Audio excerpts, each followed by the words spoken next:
Hi beauties. పండగలు వచ్చేస్తున్నాయి. ఆగస్టులో శ్రావణ మాసం వచ్చేసింది. ఇంక దులుపుళ్ళు కడుగుళ్ళు కామన్ కదా. నేనైతే ముందు అన్నీ సర్దుకున్న తర్వాత కిచెన్లోకి వద్దామని అనుకొని లేట్ చేశాను అనమాట. లాస్ట్లో కిచెన్ సర్దుతా ఎప్పుడూను. ఎందుకంటే మనం అన్నీ సర్దుకునేసరికి మళ్ళీ కిచెన్ నన్ను ఎప్పుడు సర్దుతామని నా మొహం చూస్తున్నట్టు అనిపిస్తుంది.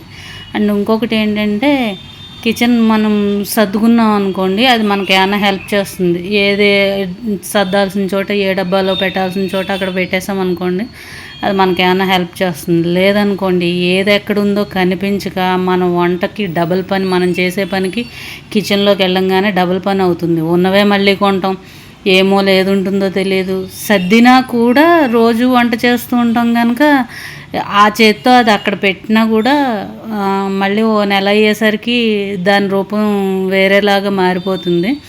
అందుకని లాస్ట్లో కిచెన్ దగ్గరికి వచ్చి కిచెన్ సర్దుకుంటున్నా. ఎదుగో నా దగ్గర 2 సెట్లు డబ్బాలు ఉంటాయి ఎప్పుడూను.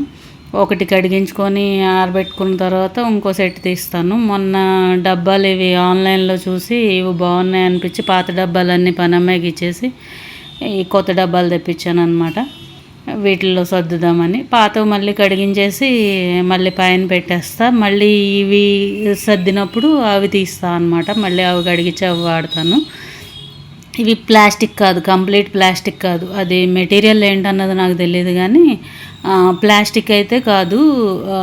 కొన్ని చాలా వరకు ప్లాస్టిక్ డబ్బాలు తీసేసా. గాజువి వాడతాను, ఇవి వాడతాను. ఇవేవో మెటీరియల్ కొత్తగా ఉన్నాయని చెప్పి ఇవి తెప్పించా అనమాట. ఇవి బాగానే ఉన్నాయి. ఒకసారి మనం క్లియర్గా కిచెన్ సర్దేసుకున్నాం అనుకోండి, మనకి ఏది ఎక్కడుందో కొంచెం కనిపిస్తూ ఉంటాయి కనుక వంట కూడా ఈజీ అవుతుంది. అదే కిచెన్ సర్దలేదనుకోండి, ఇంకా అవి మన వంక చూస్తున్నట్టు అనిపిస్తుంది. నువ్వు నన్ను సర్దినప్పుడు నేను నీకెలా హెల్ప్ చేస్తాను అన్నట్టు అనిపిస్తుంది. జనరల్గా ప్లాస్టిక్ డబ్బాలు వాడద్దు అట్లా అంటారు కదా. ప్లాస్టిక్ డబ్బాలు దేనికి వాడకూడదు? మనం ఫ్రిడ్జ్లో పెట్టుకుంటాం చూడండి, రెగ్యులర్గా కడిగి యూస్ చేసే వాటికి ప్లాస్టిక్ వాడకూడదు. మామూలుగా ఇలా మనం ఇవి ఎప్పుడో కానీ వీటిని మనమేమి అస్తమాను కడిగి వాడేవి కాదు కదా ఇవి. అందుకని ప్లాస్టిక్ అంటే నా ఒపీనియన్ చెప్తున్నాను, అలాంటి వాటికి వాడచ్చు. అండ్ టప్పర్ వేరు అట్లాంటి ప్లాస్టిక్ మంచివే ఉంటాయి.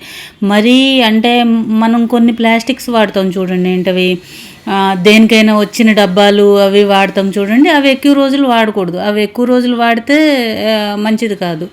సో అలాంటివి వాడకుండా మామూలుగా టప్పర్వేర్ డబ్బాలు కానీ అట్లాంటివి వాడుకోవచ్చు. అది నా ఒపీనియన్. అయితే మామూలు వాడుకోవచ్చు. ఇలా కిచెన్లో సర్దుకునే వాటికి మనం వాటిని అస్తమాను తీసి క్లీన్ చేసి అట్లాంటివన్నీ చెయ్యం కదా. సో నేను ప్లాస్టిక్ వాడతా, గాజు వాడతా. నా దగ్గర అవి ఎక్కువే ఉంటాయి, ఇవి ఎక్కువే ఉంటాయి. బట్ 2 సెట్లు మాత్రం మెయింటైన్ చేస్తా. అది ఆల్టర్నేటివ్, ఇది మార్చి అది మార్చి ఇది వాడుతూ ఉంటాను అనమాట. అండ్ ఈ కిచెన్ సర్దేటప్పుడు అయితే నేను డబ్బాలన్నీ తోముకోవాలని అనుకొని లాస్ట్లో పెట్టుకున్నా అని చెప్పాను కదా.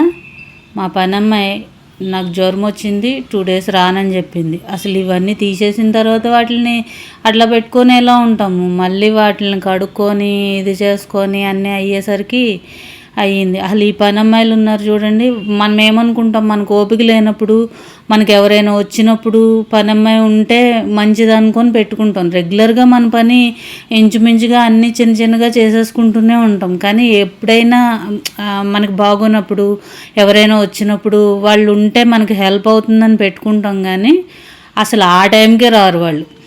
బయట చెప్పులు చూస్తే మానేస్తారు. వాళ్ళు నెలలో ఇన్ని లీవ్స్ అని ఉంటాయి వాళ్ళకి, ఇంకా అవి ఖచ్చితంగా పైగా ఎవరైనా వచ్చినప్పుడే మానేస్తారు. అలాంటప్పుడు మనకు పని ఉన్నప్పుడే మానేస్తారు.